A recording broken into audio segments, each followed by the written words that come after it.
Представляете, здесь бы стоял классический диван типа Занобони с какими-нибудь подлокотниками и кисточками. Как и за каждый красивый дизайнерский элемент есть небольшая расплата. Картинка полностью поменялась. Она стала более классической, более утонченной. Самый яркий элемент здесь, конечно же, вот это сложное зеркало. Давайте я вам покажу самый интересный и технически сложный элемент в этой квартире.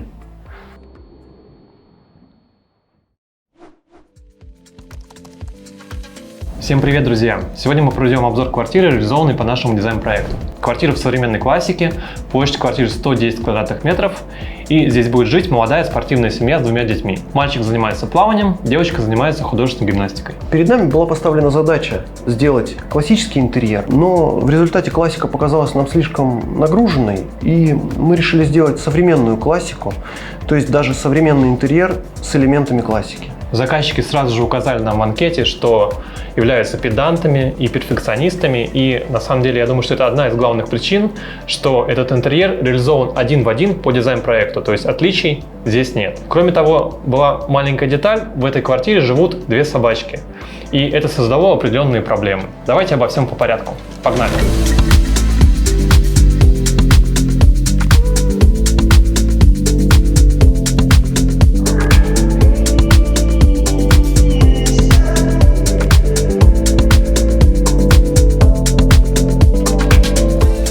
Мы попадаем в квартиру через холл, и изначально это был большой, просторный, но совершенно бесполезный коридор. Мы раздробили его на несколько помещений. У нас есть довольно просторная прихожая с зеркальным шкафом, который визуально расширяет все пространство. Кроме того, дальше у нас по ходу движения находятся две кладовые. Давайте я вам покажу самый интересный и технически сложный элемент в этой квартире. Это колонна. И отделана она действительно в очень сложной технике. Это крупноформатный керамогранит, напиленный на узкие полосы. Во-первых, непонятно, как их сюда довезли вообще. Во-вторых, здесь переход рисунка, то есть ни один из этих длинных сегментов не потрескался. Они все состыкованы один к одному, совершенно без сколов. То есть, на самом деле, колонна удивительное произведение. Людям непосвященным может показаться, что это какая-то простая вещь, но вещь очень непростая, поверьте. В ходе обсуждения проекта одним из пожеланий заказчиков было именно подчеркнуть эту колонну, потому что это, по сути, архитектурное решение. Изначально оно было в теле стены, а мы, наоборот, его из этой стены достали и украсили. И оно стало вот прямо такой самой яркой и центральной частью квартиры. Кроме того, обратите внимание, здесь у нас есть стена, и на ней повторяется рисунок с колонны. И эти латунные вставки, они делают панно еще более интересным.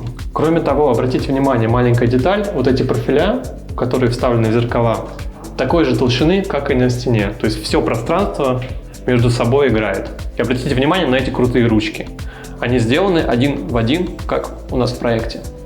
В прихожей, конечно же, очень удобно иметь банкетку. Вы всегда можете здесь расположиться и переобуться. Кроме того, заходя в квартиру, вы можете положить вашу сумочку, и я часто вижу, когда люди заходят все домой, и сумка у них валяется просто на полу. Банкетка здесь просто незаменима. В прихожей у нас находится электрощит, и нам нужно было как-то его спрятать и задекорировать. И появился вот такой прекрасный подвесной пенал, в котором, соответственно, щит у нас располагается. Совершенно не портит нам внешний вид.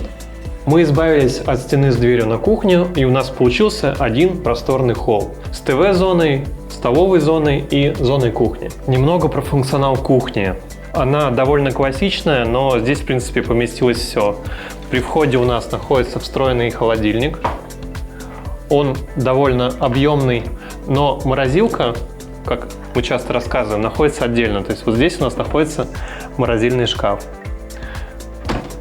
Дальше идет мойка, и рядом с ней под правую руку находится посудомойка. Дальше идет плита и пенал со всем наполнением. Духовой шкаф и паровой шкаф. Очень круто и очень модно, когда в классическом интерьере находится какая-то более современная мебель интересных форм. Вот как здесь сейчас этот диван, он прямо выигрышен. Представляете, здесь бы стоял классический диван типа Занобони с какими-нибудь подлокотниками и кисточками. А сейчас раз и все, современный интерьер.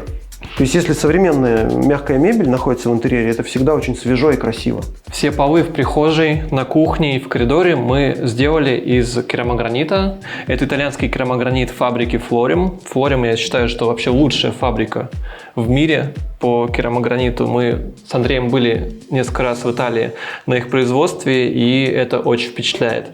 Но обратите внимание, как здесь по нашему проекту напилен керамогранит. Здесь есть латунные вставки и черные вставки. И вот это все, на самом деле, довольно кропотливая работа. Часто возникают сложности с кроем керамогранита на элементы, поскольку делается это при помощи гидроабразивной техники по чертежам в автокаде. И все это требует очень аккуратной подгонки, аккуратной укладки, чтобы плитка вся лежала в один уровень строго. В общем, нужен классный мастер. Без него здесь бесполезно.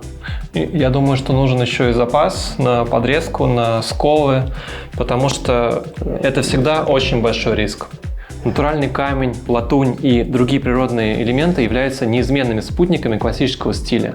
Они отражают эксклюзивность интерьера, так как являются, по сути, вечной классикой и вечными элементами, которые никогда не устареют и не выйдут из моды. По периметру всех потолков у нас идут гипсовые карнизы. И за ними вдоль стены идет закарнизный свет. И это очень классный ответ всем вот этим полочкам, всем этим пылесборникам, которые постоянно везде используют, где скапливается пыль. Здесь пыль физически просто не может скапливаться. Она просто будет падать вниз. Но при этом у нас везде, по всем периметрам, есть комфортная вечерняя подсветка. Если вам нужен спокойный, приглушенный вечерний свет, то вы легко можете его включить и воспользоваться этим. Все стены в коридорах декорированы молдингами, и здесь у нас расположилось очень красивое итальянское состаренное зеркало. Здесь очень интересный эффект. Видите, здесь переливаются очень сложные цвета, очень сложные тона, и оно не выглядит таким белым пустым квадратом. Оно смотрится как какая-то интересная картина. Кроме того, зеркало состоит еще из нескольких частей, и между ними идут красивые фацеты, что очень хорошо смотрится именно в классическом стиле. Это такой яркий классический элемент в современном интерьере. Из кухни-гостиной через коридор мы попадаем в остальные комнаты. Здесь также повторен прием, как и в гостиной кухне на полу. Это ковер из черной полоски мрамора и латунной вставки. Кроме того, на стене очень красивое панно. Оно может быть совершенно разных цветов. Здесь используется такой нежный фиолетовый цвет и золотые вставки с рисунком. Сейчас мы находимся в мастер-спальне, спальне родителей. Здесь немного другое цветовое решение и оформление стен. Стены здесь оформлены декоративной штукатуркой. Покрытие называется шелк. Наносится довольно просто, с родным грунтом. Не нужно особенно готовить стены как-то по-хитрому. Готовится как под окраску. Шелк нанесен на молдинги и на стены. Все это перекликается с другими оттенками этой спальни. Они такие более плотные, чем остальная квартира. Это создает уют и настроение именно спальни. И, конечно же, самым ярким элементом дизайна спальни является вот эта прозрачная гардеробная. Мы с заказчиками выбирали между обычным платяным шкафом и большой гардеробной, но я всегда всех убеждаю, что гардеробная — это гораздо более вместительно, это просторно, это классно, и, кроме того, это еще является таким дизайнерским элементом. Но, как и за каждый красивый дизайнерский элемент, есть небольшая расплата. Это стекло довольно сложно мыть. То есть все-таки на нем видны какие-то следы и так далее. То есть тонированное стекло требует ухода. Но опять же, если у вас есть кому дома прибираться, деньги на клининг, то, собственно, какие проблемы? И обратите внимание, как плавно двигается дверь. Вся эта конструкция делалась целиком под ключ. И вспомните эти дребезжащие купечные двери, здесь такого нет. Она совершенно плавно идет, без каких-либо усилий и проблем. Заказчики часто спрашивают, вот как поставить розетки в зеркало. Ну, то есть, можно ли это вообще сделать? Ну, вот здесь, пожалуйста, вот за листиком мы видим, стоят розетки и выключатели прямо на зеркале. Изготовители зеркал спокойно прорезают отверстия и вставляют туда электрофурнитуру. Нет никаких проблем. Мы сейчас находимся в мастер-ванной. Здесь все отделано мрамором или под мрамор. Вот. При том, что все любят мрамор, и его сейчас очень много, мы стремились все равно сделать это индивидуально, оригинально, придумать какое-то решение, которое бы все-таки было уникальным. Между крупноформатным керамогранитом 80 на 80 мы добавили профиля из латуни. Картинка полностью поменялась. Она стала более классической, более утонченной, более элегантной. Важный момент. или не очень важный, кому как. Если кто-то боится использовать на столешницах натуральный мрамор, а таких людей много, они говорят, он будет впитывать, будет там вообще плохо выглядеть. Вот смотрите, как он прекрасно выглядит. Это натуральный мрамор, да, Имперадор. Заказчики попросили нас 2 умывальника в мастер-ванной, и они подклеены снизу, то есть, в принципе, здесь можно комфортно с утра вместе принимать ванну, если вам нужно в одно время уходить на работу. Унитаз у нас с инсталляцией, и за счет этого у нас получился вот такой выступ. Соответственно, в нише мы сделали хранение для предметов.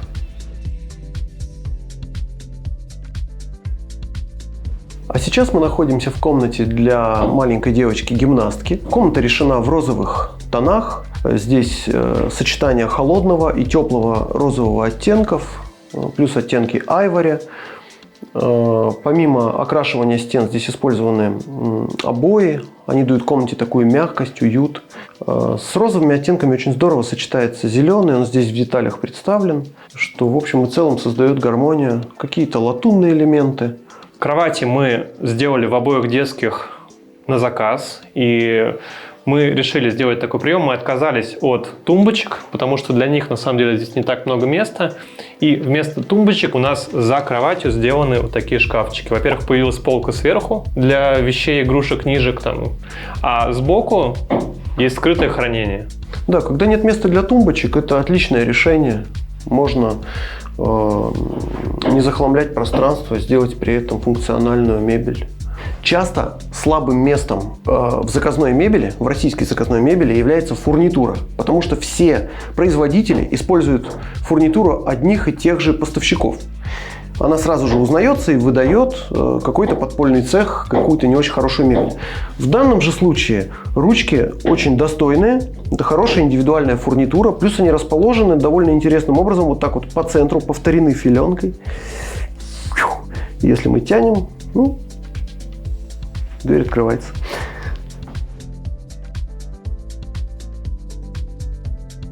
Мы находимся в детской комнате мальчика, и это, по сути, отражение второй детской комнаты. Здесь использованы те же приемы, но совершенно другая цветовая гамма. Комната в более холодной цветовой гамме. Все-таки комната мальчика. Здесь используются серые оттенки, какие-то сиреневые, светло-голубой. Традиционное цветовое решение для комнаты мальчика. В общем, обратите внимание, это не какой-то топорно-голубой цвет. Это очень сложный микс голубого цвета, серого, и эти цвета совершенно по-другому смотрятся, не то что вот обычные дешевые краски. У нас в академии это называлось цвета из банки. Когда берешь цвет из банки и сразу же им пытаешься сделать живопись, получается не живопись, а просто веселая картинка. А чтобы сделать сложный настоящий цвет, над ним надо поработать. Что, собственно, здесь и происходит. Когда заказчики заполняли анкету, они несколько раз подчеркнули, что в детской главное никаких двухъярусных кроватей. И у нас, в принципе, стандартное наполнение – это большой рабочий стол, обычная полноценная кровать и большой платяной шкаф вот с этими интересными дизайнерскими ручками. Кроме того, конечно же, телевизор с консолью и турник, так как мальчик спортивный, ему обязательно нужен турник, чтобы делать утром зарядку. Сейчас мы находимся в гостевом санузле. По сути, это детская ванна. И изначально заказчики попросили нас сделать ее без душевой. Но в процессе реализации душевая вернулась, и мыться всей семьей в одной ванне на самом деле очень неудобно. И это очень частая ситуация, когда решения, которые были предложены сначала в дизайн-проекте, а потом от них отказались, очень часто заказчики к ним возвращаются. Я не знаю почему. Наверное, это какие-то психологические темы, когда хочется отказаться от первого решения и придумать что-то еще. Но очень часто первое решение самое правильное. При входе находится умывальник. Это довольно классическое решение. Я считаю, самое удобное, когда вы только зашли и сразу же можно помыть руки. Здесь сделана на заказ тумба. Сверху также натуральный камень и накладной умывальник. Многие не очень любят, когда умывальник накладной, потому что за ним не очень удобно ухаживать, но здесь довольно практичная форма, и у вас не будет особых проблем. И самый яркий элемент здесь, конечно же, вот это сложное зеркало. Кроме того, что оно рустованное, оно тонированное, в него в центр вклеено овальное, обычное осветленное зеркало. То есть, в принципе, получается игра контрастов. Кроме того, здесь встроенный смеситель, его внутренняя часть за зеркалом, и снаружи только латунная парадная часть. Вот она легко открывается. И никаких проблем, то есть я часто слышу, что невозможно смеситель или розетку располагать на зеркале. Вот здесь вот уже, наверное, полгода живут хозяева, и никаких проблем с зеркалом нет. Поэтому нужны просто прямые руки у строителей. И обратите внимание, что вся фурнитура в душевой комнате также из латуни. У нас везде вот этот красивый, теплый золотой цвет. И он матовый, он не такой пошлый, знаете, как такое вот блестящее цыганское золото. Он смотрится очень благородно, дорого и красиво. И обратите внимание, что трап здесь также из латуни. Такое на самом деле не часто увидишь в квартирах. Здесь все смотрится довольно просто, но на самом деле здесь есть довольно сложные элементы. И вот эта стыковка довольно сложная, потому что у нас есть стекло, у нас есть примыкание душевого ограждения к этому коробу. И обратите внимание, что стекло прикручено с торца вот этого короба через латунный профиль. Здесь, так же как во всей квартире, есть закарнизная подсветка. Она очень хорошо работает ночью, чтобы не включать яркий свет, бьющий по глазам. То есть мы включили подсветку и пошли в ванную. Кроме того, гостевой санузел является постирочный. И здесь очень аккуратно в шкафу спрятана стиральная машина. То есть, в принципе, гости, заходя, никогда об этом не подумают, но можно вот так легко открыть дверцы и заняться стиркой. Напишите, пожалуйста, в комментариях, что вам больше всего понравилось в дизайне этой квартиры. И обязательно подписывайтесь на наш Инстаграм, там много идей для вашего дизайна, там самые последние актуальные работы нашей студии, а также обязательно поддержите видео лайком, если вам было интересно и полезно. Подписывайтесь на наш канал, чтобы не пропустить новые видео. До скорых встреч, пока-пока!